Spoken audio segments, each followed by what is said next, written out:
Hello, everyone. I'm Nicola Bordin, and I'm a research fellow at University College London. Today, I will tell you all about CATH, which is a protein structure classification database. So, for the past 25 years, CATH has gathered protein structures from the protein data bank, identified globular domains, and classified them into superfamilies where each domain is related by a common evolutionary ancestor. And over these past 25 years, we kind of classified over 500,000 protein structure domains in over 6,000 protein superfamilies. So this is a general overview of our workflow, very simplified. So on a weekly basis, we gather the structures from the protein data bank, and we process them into domains and kind of assign them to superfamilies.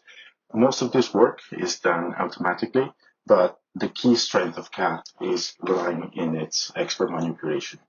So this is going on for over 25 years at this point, but on a bi-yearly basis, we freeze our database and we create a release that is called CATH Plus, which at this point in time, it's at the version 4.3. So once we freeze this database, we use this wealth of information that is encoded in our protein structures, and we encode the evolutionary signal into sequence profiles, which we then turn into hidden Markov models. And we use these hidden Markov models libraries to search across the whole of protein sequence space in UniProt. And by doing so, we are able to inherit domain assignments for over 150 million protein sequences.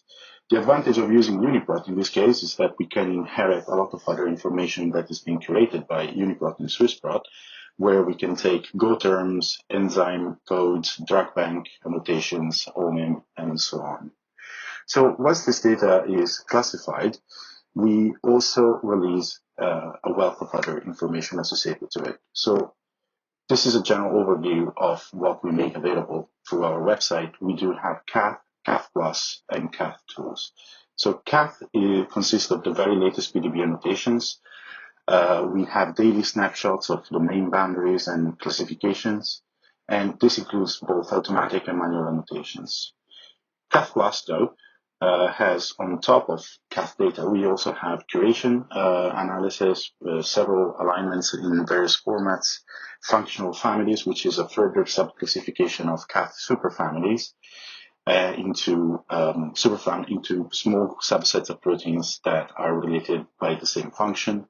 And then we make these data sets available also as non-redundant sets of protein domains at less than 20 and 40% sequence identity. And all this data is also available as classification lists and PDB files. CATH tools, it's a set of tools that we make available on GitHub that allows you to further explore this data by aligning or superposing protein structures using SAP. You can also use our HMM libraries to identify CATH domains on your protein sequences of choice. And then you can feed these hits into CATH Resolve Hits, which is a tool that lets you resolve sequence scans into domain architectures. And all this data that you saw both in CATH and in CATH Plus, you can also browse it and retrieve it using APIs and using offline scans on our libraries. So the CATH API is a way to programmatically access CATH data. We have various information available on GitHub, and you can also really retrieve directly protein domains and alignment files for each domains and superfamilies. As well, you can also post kind of search jobs on our website and scanning protein sequences for CATH assignments or functional families assignments.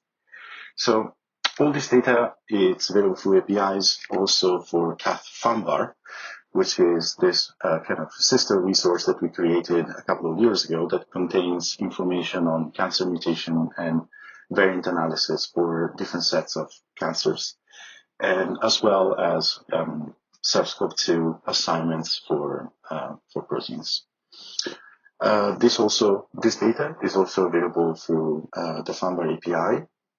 And for every single dataset that CATH has worked on that is not available through our website, we make it available through Zenodo, which is this open access platform where you can access These data sets, most of the time, they're associated to various publications that we made, such in this case, you can download all structural domains that we identified in 21 model organisms from AlphaFold.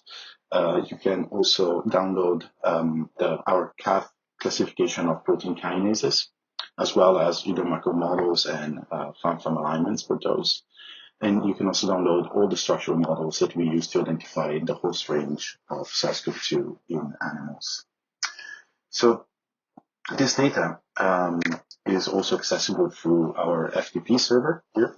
You can download the vast majority of that CATH data through this venue, including the very latest classification data for the weekly release and for CATH 4.3.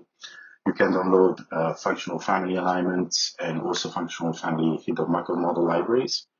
You can download the AlphaFold domains for 21 model organisms. They're divided either by superfamily or by each model organism, Kim frames, and also Stockholm files for the functional families.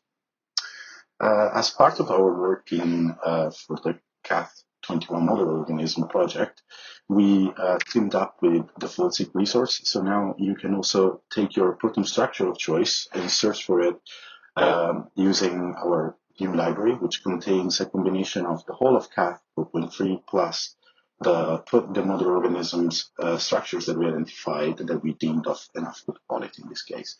And it's incredibly fast. You can also search for the whole of FoldSeq, either your protein of choice, or you can do an all versus all locally if you want to do so. As an addition to this, we make lots of open access and open source software available through various venues. We do have a CATH-by Python library that contains various tools for identifying protein structure clusters. We can also use it to resolve this kind of find conservation patterns into multiple sequence alignments. As well, on CATH tools, which is a separate repository, you can download most of the tools that we use in-house, such as SAP for structural alignments. You can use it to create superpositions of proteins and also clustering. And our very latest project is called CATH AlphaFlow, which is our scaled up version of our annotation pipeline that is built in Nextflow in this case. And you can take this to run a protein structure from the Google Cloud Storage, retrieve your structures, process them, and then annotate it with CATH protein assignments. So if you want to learn more about CATH, we have online tutorials. I'm also hosting an ISMB tutorial this year. And in person, you can actually go at the European Bioinformatics Institute and listen more about CATH. So CATH is also part of a federated resource called 3D Beacons and Genome 3D, where if you're interested in sending a protein sequence and seeing which particular structural models they cover with your sequence of choice, this is going to ping all these different resources and see if it can retrieve a structure for you. Well, Genome 3D, which is this alternative resource, looks for kind of a consensus assignment from a lot of different resources, such as SCOP as well, and FIRE, and other superfamily predictors.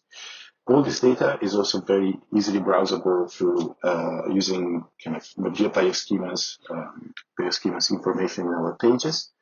And we are active partners of the RDM kit in ELIXIR, and we comply with a lot of fair data policies in this case. So my takeaway on this is that CATH data is fair, and it's available through a lot of multiple venues. We try to teach people and through tutorials and webinars, and these are made available online or in person at DBI once a year. This data and code, it's open access, and we definitely encourage use. And we're always looking for new communities and ways to make our data easily accessible to the public. And with this, thank you very much for your attention.